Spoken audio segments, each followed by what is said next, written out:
Welcome, my friends of the interwebs. This is going to be a video reply to the Haas USMC. If you don't know Haas, definitely sub to him. Be a link underneath. He's all that in a bag of chips. Okay, listen. He just did a video comparing the Glock versus the SIG.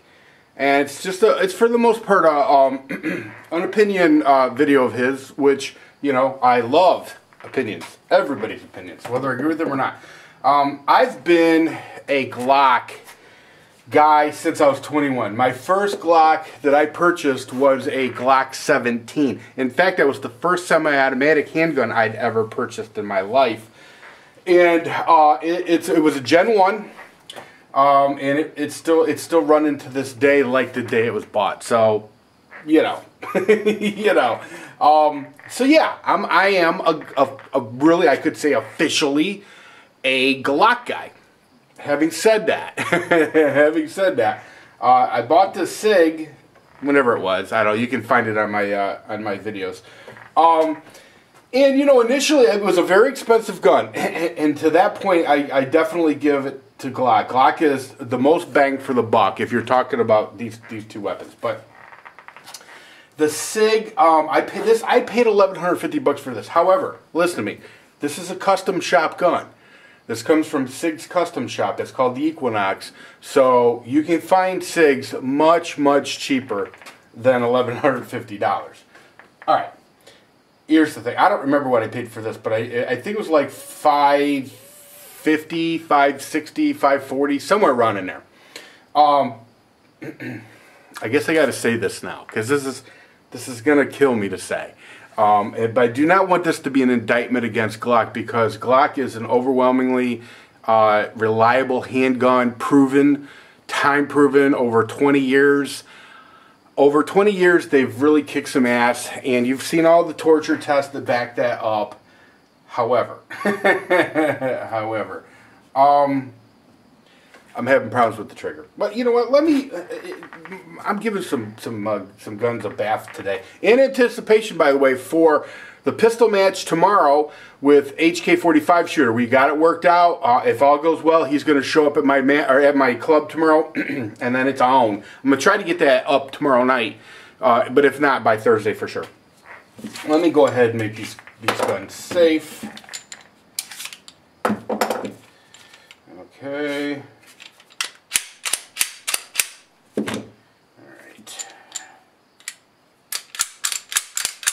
Okay, these guns are safe.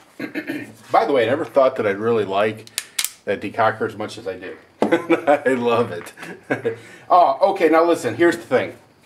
I'm having trouble with this this trigger. I can't believe I'm saying this. It's killing me to have to say it. It is a Gen 4, and I did break my cardinal rule, which was never, ever buy something when it first comes out. Let them work the bugs out. Glock, I'd had two Glocks previous to this one, and I just, it's one of those things. Yeah, my Droid X2 phone, another example. Now, that wasn't as much my fault because my old one got destroyed, so I didn't have any choice, but the Droid X2 sucks balls. The one I have does, at least. So, anyway, the trigger on this gun is hanging up. Now I've got my buddy, YouTube name Hydrostatic X. You can see him in my pimp box at the front of my page. I got him come in to take a look at it. He's done. He's not an armorer, but he's damn close. I would say he's probably even better than most armorers. So he's gonna come over and take a look at the trigger. I really don't feel like doing the whole send it to Glock thing. That's always a pain in the ass. Not as much, and I don't have any experience sending anything to Glock. But it's always a pain in the ass to send guns back to the manufacturer. I had a Colt one time. By the time they were done, I had flat out said I was never going to buy another Colt. You know, it's getting a little windy out. Okay, listen. What happens is this trigger hangs up. Okay, now you know it's safety check. This trigger hangs up.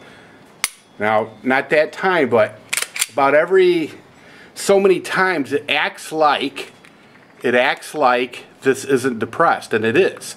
So there's a problem somewhere with this this Glock safety trigger. It's just, I don't know. Yeah, and it's clearly working okay there. But I was at the range and I had several instances where it literally, and I had that middle depressed, it literally wouldn't go backwards. It would not allow me to pull the trigger. So, needless to say, that was disappointing. You know, needless to say, that was disappointing. This SIG has never let me down yet, ever. But having said that, this Glock here, I'll make this gun safe as well. This 27 has never let me down. So, of course, this is a Gen 3 27. Listen, bottom line for me, they're both really, really great guns. But the more that I shoot this SIG, the more I love it. Here's the thing. It's not just the hammer situation. Haas alluded to the hammer. It's the fact that it's got such a smooth trigger. Now, granted, this is a custom shop gun. I know that. But it's so much smoother than the Glock. And here's the thing I want you to think about. When this one here is a double, so it's double action, then it goes into single action. So when you pull that trigger, you see the hammer going back. Then every round after that will be in single action. Now, listen, for me, and I think for most people, single action is always going to be more accurate because the longer you have to pull on that trigger, the more chance you have to move your gun. Now, yeah, you know, with practice, you become pretty good. And by the way, whoever in the comment section at Haas, I can't remember his name, said that these aren't accurate. These are damn accurate. These are very, very accurate guns. In fact, sometime probably after the pistol match, I'm going to go to the range. I'm going to set up 2 targets, and I'm going to pit these guns up against each other accuracy-wise. And I'll bet you anything that that Glock is every bit as accurate as that 6 Hour. I'll bet you anything. You just got to get used to the trigger. You know, the Glock's got a longer trigger pull. Once you get used to, see, now it hung up there. You didn't see it, but it hung up there. I don't know why it did, but it did. You can hear it kind of catching on something. Anyway, once you get used to shooting the Glock, you only come back a certain amount, just very little actually, to reset the trigger. And once you get the hang of that, you can I'm not saying it's going to be as smooth and as nice as single action, but once you get used to shooting a Glock, it can be every bit as accurate. I don't care what anybody says. Been shooting Glocks a long time, and I will tell you that they're very, very accurate guns. Now, having said that, tomorrow I'm going to be shooting this pistol match, and I will be shooting this Glock 27. So hopefully I don't embarrass myself. The Glock is a much more accurate gun than I am. I'll say it. It's more accurate than my abilities to shoot it. Here's the thing too. As far as I'm concerned, I don't have any issues with polymer. And Haas, you're right. It does make it lighter. This gun, this Glock 23, is a hell of a lot lighter. And I know hell of a lot's a technical term. You can look up the numbers if you want. It's a hell of a lot lighter than this 6 Hour Equinox. Now, having said that, here's the thing. The 6 Hour is like a Cadillac. It literally is. It's a smooth ride. It is a beautiful, beautiful gun to shoot. It absorbs a lot of what is referred to as felt recoil, and some people will argue that even will keep on target much better than the Glock. I don't know. I don't know.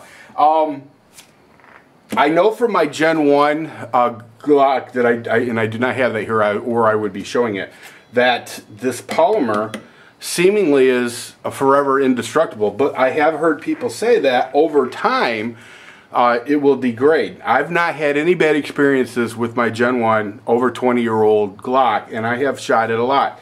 But however, I do not shoot it like I used to. That's for sure. So I don't know. I don't know in regards to that. I do have some issues with Sig Sauer's fit and finish. Honestly, you don't expect great fit and finish from Glock, but I will tell you the Gen 4 Glocks look great. They really do. Now, the truth is, a lot of people call them ugly. I don't see the ugliness in a Glock. I think the Glock is beautiful. It's beautiful in its simplicity, and it's beautiful in its durability. And yes, I was upfront and honest about the trigger, but having said that, that's most likely an exception to the rule, and I guarantee you I've had 3 Glocks, and I don't know anybody else personally that have ever had problems with their Glock triggers, although I do know quite a few people who have had Glocks, so there you have it. So I don't know, I mean, you know, well, it's really hard for me to say this gun has this gun has that, because this SIG is a custom shop gun. So I've got really awesome night sights on it. It's just an awesome gun. I will say though that the takedown, the trigger really, if you've got a hammer release, if you've got or decocker, I'm sorry, if you have a gun that needs a decocker, I'm telling you right now, or if you've got a gun that can be decocked, it's awesome. It is. I didn't think I'd like it as much as I do, but I sure do. As far as taking these guns down, you know, it is easy. There's nothing easier in the world than taking down a Glock. Except I will tell you. So I'm trying to talk and I'm screwing up. I will tell you that taking down the SIG is just as easy. It literally is. It's just as easy. And since they're both getting a bath, I'm going to leave them like that. I'll throw the 27 in here for the hell of it. Yeah, I mean, for the most part, they're both simplistic as far as function goes. You know, some will say that the SIG is a more beautiful gun, and you know what? And I think it is a beautiful gun, but I have always thought the Glock was gorgeous. So I don't know. I just wanted to chime in on this, Hoss. I know that I know you're a Glock guy, and I will tell you that I am still considering myself a Glock guy. But man, that Sig Sauer of mine, it's just it gets better every freaking day. It just does. I would have if shit truly hit the fan, I would grab the Glock. I'll be honest with you there. I would grab the Glock, but if I accidentally grabbed the bag with the SIG in it, I wouldn't be going, damn it. I'd be alright, okay, I got the SIG. You know. But these are the 2 guns that I would definitely want as far as sidearm goes.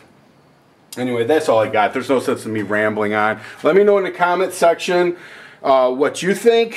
And please do not tell me that it's not a fair comparison because of the price differences. I know that. You know, I do. I know that. I know the Glock is the best bang for the buck. Bar none. The best bang. I don't know a gun out there, to be honest with you, for the money that's a better gun. And please don't bag on the Glock because of the trigger situation. You can buy a Lamborghini and have a lemon. And I'm not even calling my Glock a lemon. I just think that there's something messed up with the trigger. I'm sure it's an easy fix. I'll get you all updated on that. Hopefully Hydrostag X can come out this week and see what he says. I might, you know what, if the trigger's jacked up, I might just put a new trigger assembly, a ghost trigger or something like that. Anyway, and I know I've said in previous videos I'm against modding Glocks for carry purposes, but you know, you know, I roll. All right, that's all I got. See ya!